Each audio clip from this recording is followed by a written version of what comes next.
10 years. Since what? Do you realize? What has? Since what? What do we? Since Toy Why are we Story. here? Now, since Toy Story came out? Huh? It's been 10 years. Wake up, John. It's been 10 years. And still wearing the same shirt.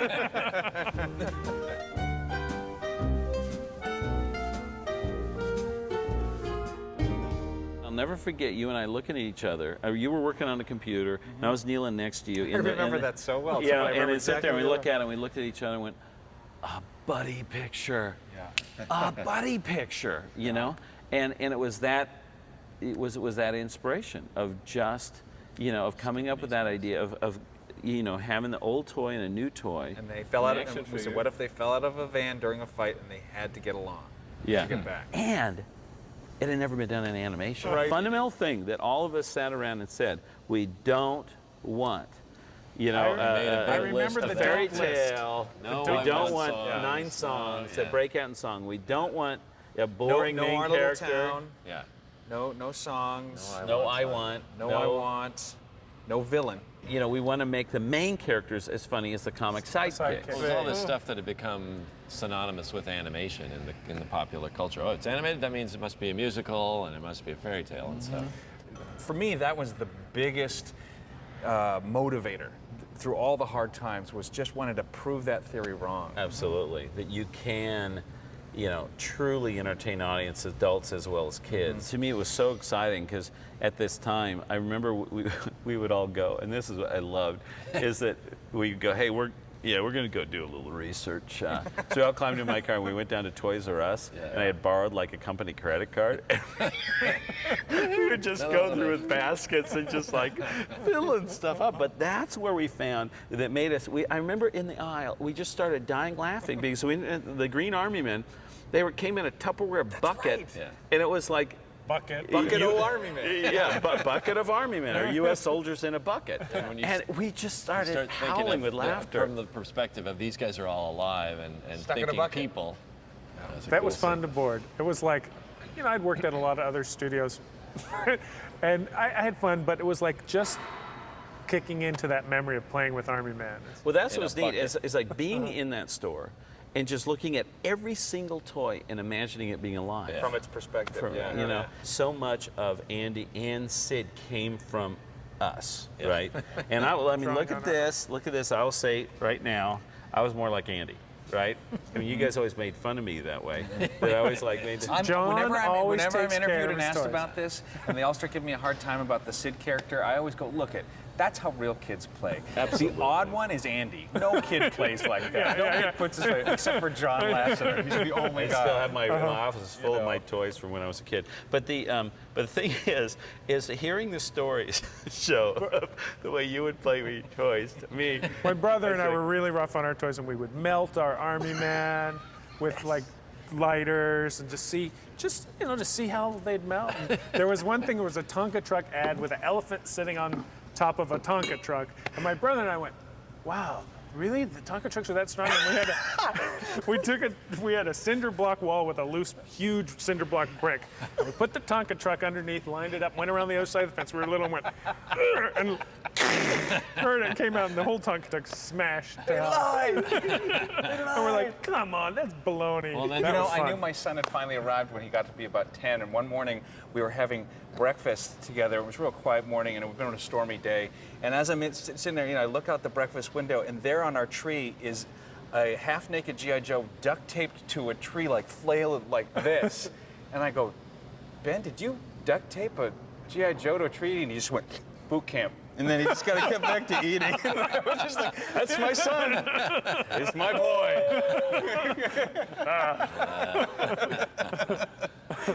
And one of the things, I don't know if I'm jumping, is that I find incredibly unique still, even though, I've gotten the luck of staying at Pixar and working on other films. There was this sort of, I don't even think we could take credit for it, just sort of this chemistry that we fell into, the four of us, when we would be boarding stuff and trying to hash things out. Yeah.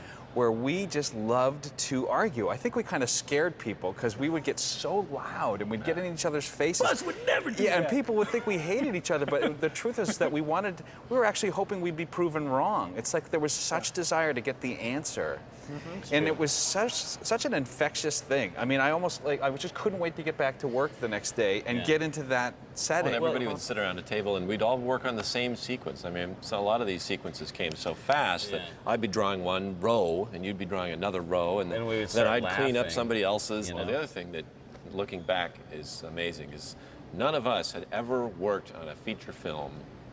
Well, you had animated, but not in the story department. No. Joe was the only one who kind of had been through this before, so we were completely just making it up as we went along. It's why do we have to do it that way? The more It I was look great. back, I think that was an asset. It was totally an asset. Because all we would do, I just constantly remember us going, why do we have to do it that way? Or why should you do it that way? Right. It's like we wouldn't do it if it didn't make sense. Or we would make up a method because that made more sense. I mean, Pixar invented stuff, constantly was doing stuff no one else had ever done before. From the beginning. That's all what we've been used to. So we started doing this. I mean, it was just us too. Like, well, this makes sense, let's do this. That style of boarding was unique to Pixar. Based on, I worked at a lot of other places before. It was totally unique to Toy Story. And we would, group do stuff. And there was definitely a one mind that emerged, or the Super Friends, or however you want to call it, where it's like the closest I can relate it toot to. our own horn, but No. it was fun, and we could finish each other's senses. It's not so much talent; it's just about whether you can get along. And But have also arguments. the fun arguments. But I actually think No, of do we have arguments? of the. Yes, we do. No, we don't. Yes, we do. We have an argument. we No, that's not the way it went. No.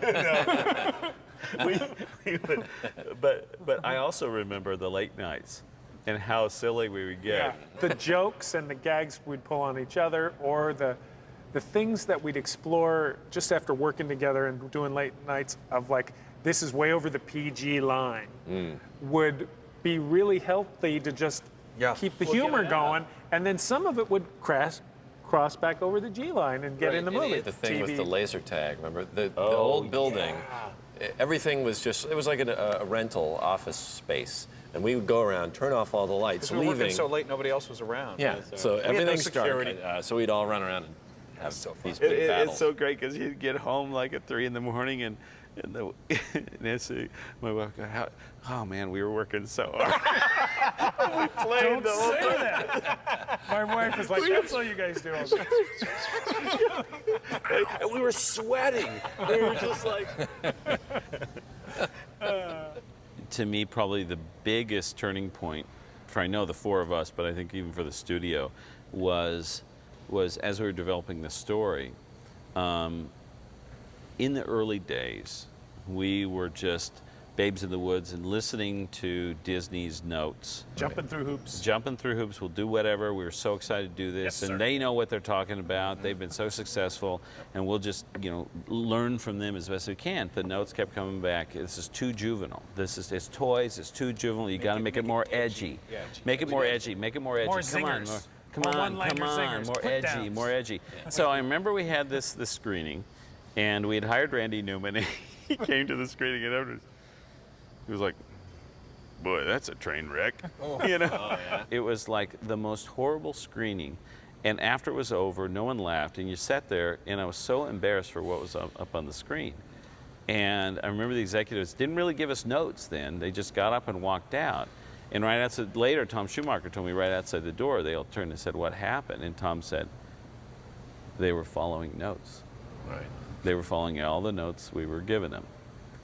And they came to us, and clearly we were right at the stage where we needed to start animating, start production. And they came to us, and they shut the production down. They shut the production down.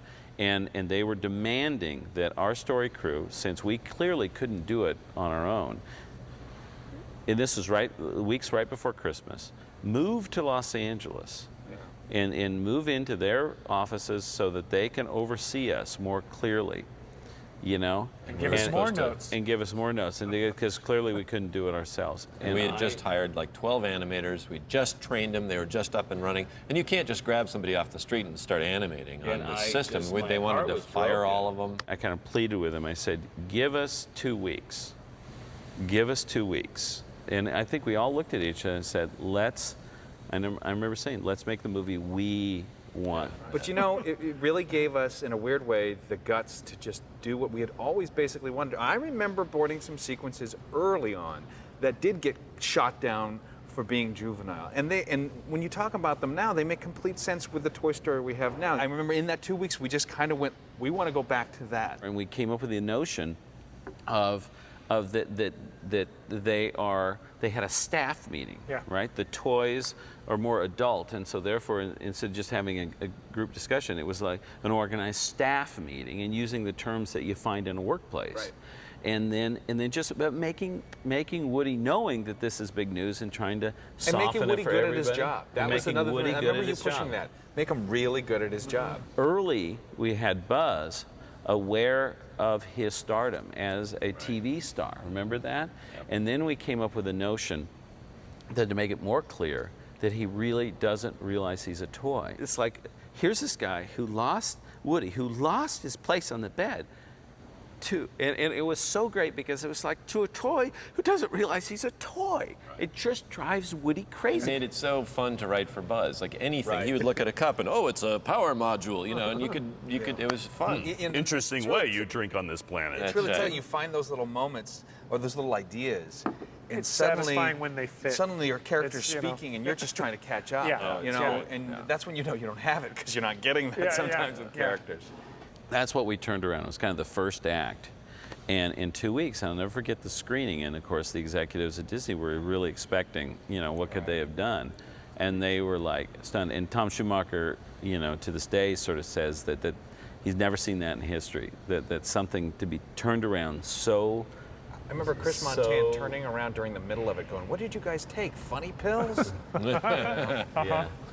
And I was so proud of that. And then that was it. And it was like we turned the movie back on and everybody got back working. But you know what? It empowered us. It empowered me to just trust our instincts. Exactly. It gave you confidence to trust your gut. Right. And so from that point on, we loved getting notes from Disney, but we used the notes that we thought would make the movie better. Then And then disregarded all the rest. We get their notes, we go away, and we'd really think about them and say, and a lot of times we go, no, here's the real problem. And it was even deeper than the notes. Yeah. And here's how we're going to fix it. And then we'd have another meeting where we go, here's the notes and what we think's really wrong or what's not working, and say, how do you agree with that? And they go, yeah. And we think, you know, these notes we really don't agree with. And they go, okay. Well, that was another thing, and working with Disney was really great to have that distance so we could kind of do what we wanted, but also because the distance gave them a fresh eye.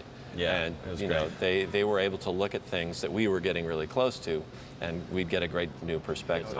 Every time I have to reminisce and look back, especially having made other movies since then, I pine, you know, for that naivete we had where the thing that got us through every day was we were just psyched to be making a movie. Yeah. Pure enthusiasm. It didn't matter anything else. And we didn't, and I pretty much remember feeling up until maybe 6 months before the movie came out that as far as I was concerned, this was our half as depressed as I have on later movies, you know, because I just had that naivete, you know.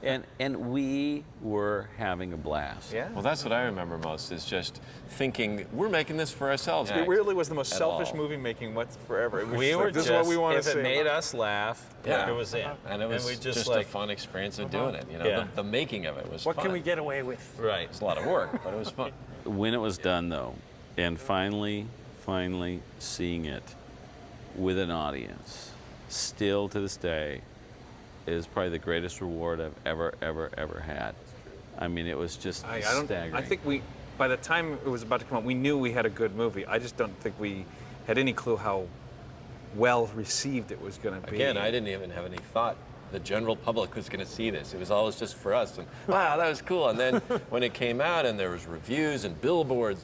I had some peers call once and they were like, I'm going to see it a 6th time. I'm like, oh my gosh. I just couldn't, you know, but, you know, we were jaded. We had been staring at these images for 3 years, you know, 3.5 years. And for them, it was like they'd never seen anything like it before. Yeah. With it, I 'cause it was remember so being foreign. at a party full of like young adults, and I heard people quoting lines from the movie.